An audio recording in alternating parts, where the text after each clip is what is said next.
ஆண்டவராகிய இயேசு கிறிஸ்துவின் நாமத்தினாலே உங்கள் யாவருக்கும் அன்பின் வாழ்த்துக்கள். இன்றைய தேவனுடைய வார்த்தை மனதுக்கு சஞ்சலமாயிருந்தது. வாங்கள் தேவனுடைய வார்த்தையை கேட்போம் விசுவாசத்துடன். என் கைகள் செய்த சகல வேலைகளையும் நான் பட்ட எல்லா பிரயாசத்தையும் கண்ணோக்கி பார்த்தேன். இதோ எல்லா மாயையும் மனதுக்கு சஞ்சலமாயிருந்தது. சூரியனுக்கு கீழே பலன் ஒன்றுமில்லை. பிரசங்கி 2 அதிகாரம் 11 இன்றைய கர்த்தருடைய வார்த்தையை கேட்ட பார்த்த உங்கள் யாவரையும் கர்த்தர் ஆசீர்வதிக்கவே ஆசீர்வதித்து பெருகவே பெருக செய்வார். மறக்காமல் சப்ஸ்கிரைப் பண்ணுங்கள், லைக் பண்ணுங்கள். இன்னும் தேவனுடைய வார்த்தை அநேக காரியங்களை பேச பயனுள்ளதாக இருக்கும் விசுவாசிக்கிறேன்.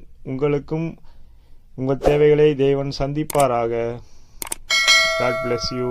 Thank you, friends.